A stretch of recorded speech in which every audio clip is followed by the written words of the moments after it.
Hello guys, welcome to my channel maths radiation. Hello students, आज के video में हम देखेंगे एक और नया special type of function that is signum function. अब ये जो फंक्शन है वो थोड़ा यूनिक सा फंक्शन है, आपको थोड़ा याद भी रखना होगा इसमें, बिकॉज नाम के ऊपर से आप कुछ नहीं बता पाओगे उसमें। So F of X is equal to, ये फंक्शन क्या होता है पता है, mod X upon X, right. तो सबसे पहले तो ये चीज़ हो गई कि मोड एक्स जो है उसको पहचानना पड़ेगा।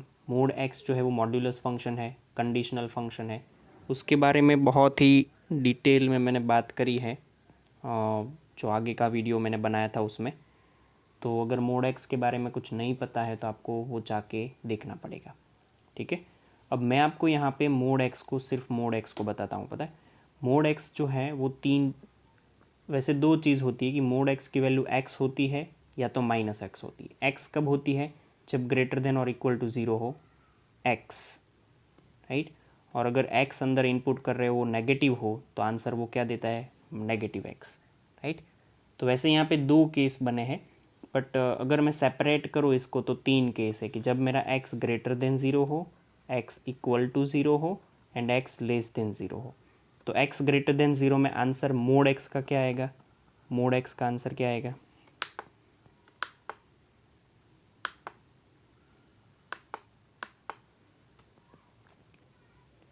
मोड एक्स का आंसर आएगा उसमें एक्स। और अगर मोड एक्स है तो उसका अगर ज़ीरो पे फाइंड किया जाए तो देखो यहाँ पे ग्रेटर देन और इक्वल टू दोनों के लिए एक्स ही आंसर है, तो तब भी इसका आंसर क्या आएगा? एक्स। बट इस टाइम पे तो वैल्यू आप एक्स की ज़ीरो ले रहे हो तो वैल्यू इसकी ज़ीरो भी बोल सकते हो, कोई दिक्कत नहीं है। जब लेस देन ज़ीरो की बात करते हो आप तो मोड एक्स में वैल्यू क्या हो जाएगी? माइनस एक्स हो जाएगी, ठीक है। अब देखो, तो जैसे ही हमने मोड एक्स की कंडीशन निकाल दी तो ये एफ ऑफ एक्स भी बोलेगा कि तो फिर हमें भी थोड़ा अच्छे से समझाओ। तो देखो मोड एक्स अपॉन एक्स है, उसके लिए सबसे पहला केस कि जब मेरा एक्स ग्रेटर देन ज़ीरो हो तो उस टाइम पे फंक्शन पे मोड एक्स की वैल्यू क्या बन जाएगी? देखो ना, ये ग्रेटर देन ज़ीरो है तो उसकी वैल्यू क्या बन जाएगी? एक्स। तो मतलब कि ये एक्स अपॉन एक्स हो गया, क्योंकि मोड एक्स था और मोड एक्स की वैल्यू एक्स और नीचे तो एक्स है, तो इसका आंसर हो गया one. This is the first answer for x greater than zero. जब एक्स की वैल्यू आप ज़ीरो ले रहे हो तो ये वैल्यू हमारी क्या हो जाएगी? ऊपर मोड एक्स की वैल्यू ज़ीरो अपॉन में x, that is equal to zero. जब एक्स की वैल्यू आप लेस देन ज़ीरो ले रहे हो तो मोड एक्स की वैल्यू माइनस एक्स होती है अपॉन में x, that is minus one. तो कुल मिला करके सिग्नम फंक्शन जो है वो ऐसे काम करता है, मतलब कि आपको सीधा ही यही समझा दिया जाएगा, बट मैंने यहाँ पे आपको एलाबोरेट करके समझाया कि सिग्नम फंक्शन जो है एफ ऑफ एक्स वो आंसर वन देगा जब एक्स ग्रेटर देन ज़ीरो होता है, आंसर ज़ीरो देगा जब x is equal to zero होता है, आंसर माइनस वन देगा जब एक्स लेस देन ज़ीरो होता है, ठीक है। This is signum function, right. तो इसका अगर हम ग्राफ बनाएं तो ग्राफ देखो बहुत ही काम की चीज़ है ये सिग्नम, आपको JEE के लिए बहुत ही काम की चीज़ है ये, बट इसके लिए पहले आपको पूरा समझ में होना चाहिए। पहले ये देख लो X is equal to zero कहाँ होता है? X is equal to zero यहाँ पे होता है, this is x is equal to zero, ठीक है। उस जगह पे वैल्यू ज़ीरो है तो मैंने यहाँ पे ये ज़ीरो लेना है, मतलब कि एक्स की वैल्यू ज़ीरो तो आंसर ज़ीरो, तो उसको हम ज़ीरो ज़ीरो बोल सकते हैं, तो ये पॉइंट आंसर में है, ठीक है। फिर x greater than zero, greater than zero मतलब कि कौन सा वाला पार्ट? एक्स का कौन सा वाला पार्ट? ग्रेटर देन ज़ीरो मतलब ये वाला पार्ट पूरा, राइट साइड। तो तब वैल्यू क्या है? वाई की वैल्यू क्या है? वन। मतलब कि एक्स की हर पॉजिटिव वैल्यू के लिए वाई का आंसर एक ही रहेगा, कोई चेंज नहीं आएगा उस पर। मतलब कि आप एफ ऑफ टू फाइंड करोगे तो answer one, F of three find करोगे आंसर वन, सिग्नम के लिए बात कर रहा हूँ, ठीक है। एफ ऑफ फोर फाइंड करोगे answer one, F of 505 find करोगे तो भी वन, एफ ऑफ 6000 फाइंड करोगे तो भी आंसर वन आएगा, क्योंकि ये अंदर जो भी वैल्यू जा रही है एक्स की वो सारी ही पॉजिटिव वैल्यू है, तो पॉजिटिव वैल्यू के लिए आंसर उसका वन आएगा। वन मतलब y is equal to one, तो देखो ये वन है, ठीक है। बट ज़ीरो, यहाँ पे एक्स की वैल्यू ज़ीरो होती है, this is x is equal to zero, तो ज़ीरो पे आंसर क्या है? ज़ीरो है, वन नहीं है। वन नहीं है तो वन को वाइट बॉल दिखाओ, वाइट बॉल ऐसे दिखाते हैं, कहीं पे कोई वैल्यू नहीं लेनी होती है तो उसको एक्सक्लूड करना है तो उसको ऐसे दिखाते हैं वाइट बॉल ऐसे, ठीक है। फिर इधर जाते, वो बात हमने कर ली है। तो ये वाइट बॉल हो गया। अब इसको क्या करना है कि ये सपोज़ 1 है तो 1 नहीं लेना है 0 पे, बट 0 से जैसे ही आगे बढ़ोगे इसकी आंसर जो है इसका 1 ही रहेगा। This is going to this side like this, right. Same ऐसे ही जब आपका x नेगेटिव हो, मतलब कि आंसर आप x की वैल्यू जब आप नेगेटिव में हो, मतलब कि f ऑफ मान लो कि -15 फाइंड किया किसी ने तो वो -1 मिलेगा। f ऑफ -17 फाइंड किया तो भी -1 मिलेगा। f ऑफ -200 फाइंड किया तो भी -1 मिलेगा।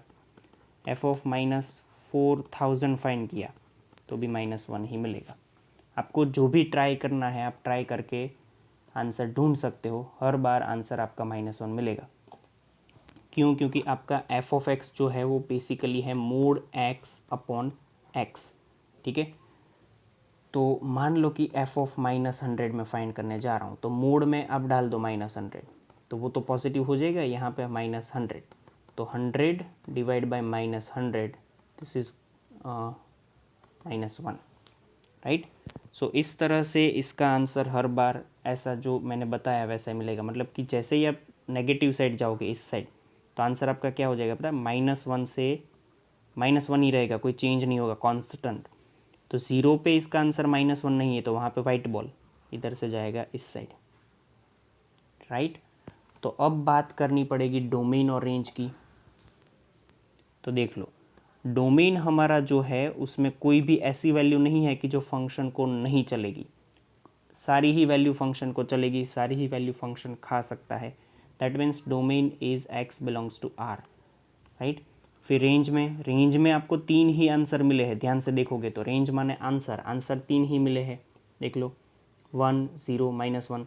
तो उसको हम ऐसे भी नहीं लिख सकते। देखो बच्चे क्या गलती करते हैं पता है, इसको मैं लिखूँ अगर यहाँ पे तो इसको लिखना मुझे ऐसे पड़ेगा -1 0 1, ये तीनों डिस्क्रिट पॉइंट है।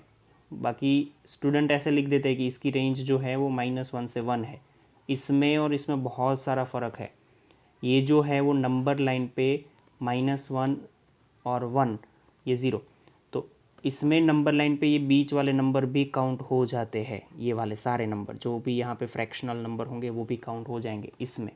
जबकि यहाँ पे तो आंसर सर सिर्फ डिस्क्रीट पॉइंट है -1 0 1, मतलब कि डिस्क्रीट पॉइंट मानी -1, उसके बाद सीधा आंसर 0 होगा और सीधा आंसर 1 होगा। ये बीच वाली चीज़ें हम नहीं काउंट करेंगे, इसमें होती ही नहीं है, ठीक है। इसीलिए मैंने इसको कर्ली ब्रैकेट में दिखाया है।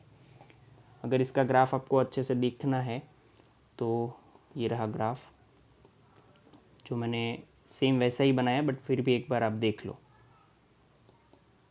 ठीक है। देखो सेम चीज़ मैंने समझाई है कि 0 पे आंसर, ये देखो इन्होंने डार्क बॉल बनाया है 0 पे, ठीक है। फिर 0 पे 1 आंसर नहीं आता तो 1 पे वाइट बॉल बनाया। 0 पे -1 भी नहीं आता तो -1 पे वाइट बॉल बनाया। फिर इधर से जैसे ही आप ऐसे मूव करोगे आंसर -1 ही रहेगा कोई भी वैल्यू के लिए। इधर से जैसे ही आप मतलब x is equal to, suppose किसी ने पूछा कि x इज इक्वल टू 10 पे आंसर क्या है, आप जाओगे इधर 1 आंसर है, right. So this is all about signum function. अच्छे से ग्राफ, डोमेन, रेंज और सारा जो भी ऊपर समझाया है उसको अच्छे से समझ लो और इसको फेयर नॉट और फॉर्मूला नॉट दोनों में लिखना है, एक बार लिख दो। यहाँ तक रखते हैं, ठीक है। Thank you. तो गाइज थैंक यू।